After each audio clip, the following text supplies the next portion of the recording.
Bonjour, je suis Martine Brisson. Bienvenue. Alors aujourd'hui, on va parler du deuil parce que ça arrive régulièrement que quelqu'un téléphone pour me dire je vis un deuil. Puis ça peut être n'importe quelle sorte de deuil, donc, hein? Une deuil d'une relation, un deuil de personne qui est décédée, un animal ou quelque chose. Puis des fois, on me téléphone pour me demander si on peut oublier la personne dans le cas d'une perte de relation. Eh bien, non, on peut pas faire oublier quelqu'un. Mais l'hypnose est intéressante pour aider à passer à travers les étapes du deuil. Premièrement, il faut savoir que le deuil, c'est une expérience que tout le monde va vivre à un moment ou à un autre dans sa vie. Il y a des tout petits deuils. Hein?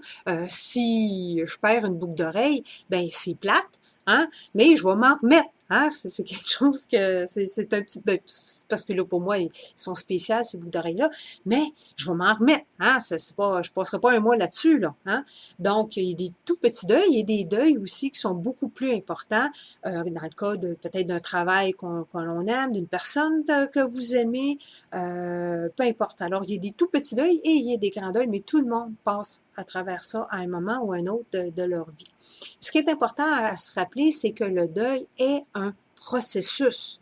Hein? Et c'est un processus qui est tout à fait personnel. Il n'y a pas de bonne façon ou de mauvaise façon de passer à travers son deuil. C'est ce que c'est pour vous.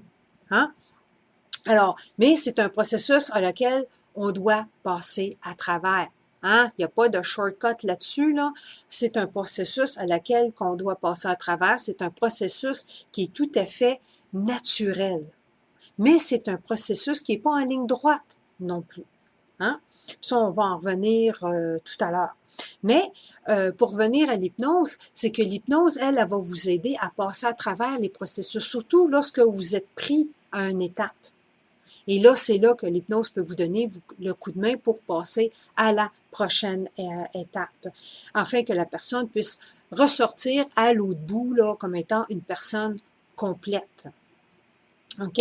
Mais on peut pas faire en sorte d'oublier une personne, on peut pas faire en sorte de pas passer à travers le processus. Non, c'est un processus qui est naturel et qui est important pour la croissance d'une personne. Alors, je vais juste parler, tout le monde a probablement déjà entendu parler des étapes de deuil que Elizabeth Kubler-Ross a publié il y a plusieurs années. Alors, en gros, ces étapes-là, il y a le déni, la colère, la négociation et la dépression pour finir par l'acceptation. Bon, on les appelle les étapes, mais c'est pas en ligne droite. C'est pas quelque chose qu'on passe d'un à l'autre, là, tu sais, les personnalités là, qui sont bien driven, là, regarde, OK, là, voici comment je me sens, là, je suis rendu à quelle étape, là, puis là, comment est-ce que je fais pour me rendre à la prochaine étape? Non, c'est pas une belle ligne droite, hein? Si on prend, parce que ces étapes de là, même si on les appelle des étapes, on passe de l'un à l'autre, mais on peut revenir à l'arrière aussi. Puis quand on retourne à une autre étape, c'est bien, on fait le processus à partir comment je fais ça, d'un autre niveau pour nous ramener. Alors c'est pas une étape, ça veut pas dire que un coup que j'ai fini le déni ou que j'ai fini la colère, que c'est fini. Non, non, on peut revenir en arrière et puis pour pouvoir recommencer à aller de l'avant. Alors, si on regarde le déni, c'est se dire oh, non, mon Dieu, c'est pas arrivé, c'est pas arrivé. Ça arrive surtout dans le cas où c'est un choc. Hein? Si la personne, ça fait 5 ans qu'elle a le cancer, puis qu'on sait qu'elle était sur les derniers 1000, le choc est moins là un peu. Mais si arrive un accident d'auto, par exemple, puis que c'est pas quelque chose auquel on s'attend, alors là, il y a un choc. Alors, il peut avoir un déni. Oh mon Dieu, c'est pas arrivé. Fait que des fois, les gens peuvent, ça c'est une des étapes où les gens peuvent être pris là, parce qu'ils acceptent pas qu'ils acceptent pas, mais qu'ils ne croient pas que cet événement-là soit arrivé. Il y a la colère aussi, c'est pas juste. c'est injuste que ce soit cette personne-là qui soit partie. J'arrive pas à croire que c'est arrivé. Hein? Puis la colère est tout à fait normale. Hein? Parce que là, c'est un chaos émotionnel, habituellement, un deuil. Et là, la colère canalise toutes ces émotions-là envers quelqu'un, envers quelque chose, ou n'importe quoi en particulier. Là, ça peut être le thérapeute, ça peut être la famille, eux-mêmes, la société, mais ça permet de canaliser les émotions là envers quelque chose. La négociation, c'est souvent une négociation, là, peut-être pour les gens plus religieux, là, avec Dieu, là. Oh mon Dieu, si vous me ramenez cette personne-là, là, je vais être tellement une bonne personne, là, je vais aller à la messe à tous les jours, ou je vais faire du bénévolat le restant de ma vie.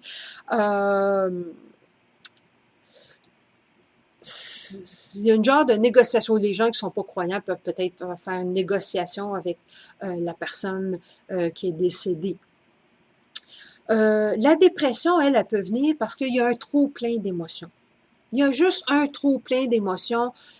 La personne ne sait pas comment dealer avec tout ce surplus d'émotions-là. Puis là, le subconscient comme rabaisse tout ça, là, et là, tout devient au neutre. Hein, un peu comme des zombies. Là, tout revient renfloué jusqu'à ce que la personne soit prête à dealer avec ces émotions-là. Et à la toute fin, bien, il y a l'acceptation. Hein? Là, on accepte que la vie sera pas tout à fait comme avant. Elle va être différente. Elle sera pas mieux, elle sera pas pire, elle va être différente. Et qu'il y a une lumière au bout du tunnel, on peut vivre notre vie à la fin du tunnel. Mais comme j'ai dit, là, il n'y a pas une limite de temps à travers tout ça. C'est pas parce que vous avez perdu quelque chose, puis là, quelqu'un, un mois après, là, vous le voyez pendant un mois après, bon, ben, reviens-en, là, ça fait un mois. Non, il n'y a pas de limite de temps. Ça peut prendre 1 an, ça peut prendre 2 ans. Si c'est la perte de quelqu'un, là, conjoint dans lequel vous vous entendiez encore bien, ça peut prendre 1 an ou 2 ans avant de passer à travers toutes ces étapes-là. Alors, il n'y a pas une limite de temps. Ça prend le temps que ça prend. Alors, il y a des blocs, il y a des choses qui bloquent ce processus-là. La culpabilité. Hein, c'en est un bloc. Quand on se sent coupable, oh mon Dieu, si j'avais donné un livre à la place que cette personne-là prenne son auto, si j'avais fait ci, si j'ai fait ça, si j'avais peut-être été plus gentil ou gentille quand il est parti le matin ou il est parti le matin. Il y a une culpabilité là qui peut s'installer et qui peut empêcher le processus de deuil. Il y a la douleur aussi, parce que c'est une souffrance, hein, une souffrance émotionnelle qui peut devenir une souffrance physique aussi, cette étape de deuil. Puis, on voit pas justement la lumière au bout du tunnel. L'aperçoit croit qu'elle va souffrir le restant de ses jours. Alors, la douleur aussi peut bloquer aussi le processus de deuil. Il y a le blâme aussi. Hein? On peut blâmer soi-même, on peut blâmer quelqu'un d'autre pour cette perte-là. Fait que le blâme aussi peut arrêter le processus de deuil. J'appelle ça c'est pas rien que moi qui appelle ça, là, la addiction, là, hein? Dans le sens que on retient le souvenir de la personne qu'on a perdue. Hein? On voit ça là quand les gens là des fois ont perdu un enfant ou un conjoint ou une conjointe et tout reste pareil. La chambre là, elle bouge pas là, puis personne n'a droit de rentrer là, puis il y a pas besoin, ils n'ont pas le droit de déplacer une toute petite affaire là, comme si la personne qui est décédée là pourrait revenir là n'importe quand. Ça peut faire 20 ans là, puis elle pourrait rentrer dans la pièce là, puis il y a rien qui aurait été déplacé. Ça là, c'est comme une addiction au souvenir de ce qu'on a perdu. Hein? Ça permet une connexion à la personne décédée parce qu'il n'y a rien que bouger. Bon, c'est bon peut-être pendant une couple de semaines, une couple de mois, mais à un moment donné, là, il faut passer à la prochaine étape. OK? Il y a aussi une tendance à s'isoler. Et là, lorsqu'on s'isole, là, ça arrive souvent pour les gens que, ben, tu sais, quand quelqu'un a perdu quelqu'un d'important, ben, le reste, la Terre n'arrête pas de tourner, là. Hein? Les gens reprennent le cours de leur vie, commencent à refaire leurs activités, et là, cette personne-là n'est peut-être pas prête tout à fait et a tendance à s'isoler. Alors là, quand cette personne-là s'isole, ben, c'est bien évident qu'elle peut rester bloquée à un niveau du deuil. Il y a les martyrs. Ce que je veux dire par martyr, c'est que cette personne-là se dit « je dois être fort ou forte pour le restant de la famille ». Hein? Quand un enfant décède, les parents veulent être forts pour les autres enfants. Ou peut-être le plus vieux de la famille va être fort pour aider le restant des enfants, peut-être si c'est un parent qui décède, etc., etc. Alors, la personne qui se dit « je dois être fort pour aider les autres », habituellement, va bloquer le processus de deuil. Puis, il y a aussi le jugement. Hein?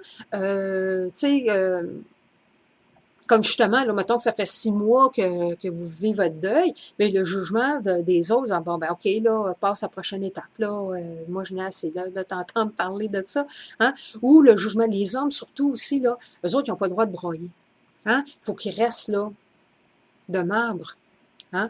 Ils n'ont pas le droit d'avoir d'émotions. Alors, c'est naturellement, quand ils ne se donnent pas le droit de vivre leur deuil, bien, c'est très difficile de passer à travers ce deuil-là. Alors, c'est important, là, comme je dis, c'est un processus, mais il faut passer à travers ce processus-là. Il n'y a rien ni personne qui peut vous faire en sorte là, que vous pouvez juste passer du point A au point B là, sans passer par le processus. Il faut absolument passer par le processus, mais il n'y a pas de limite de temps. Et quand vous en sortez à l'autre bout, vous en sortez grandi quand même. Hein? Et puis, il y a la philosophie bouddhiste qui dit que tout ce qui arrive est bon. Hein? Il n'y a pas quelque chose de mauvais, c'est juste ce qui est. Alors, en passant, oui, c'est un mauvais quart d'heure, mais c'est un processus qui se fait et vous en sortez grandi.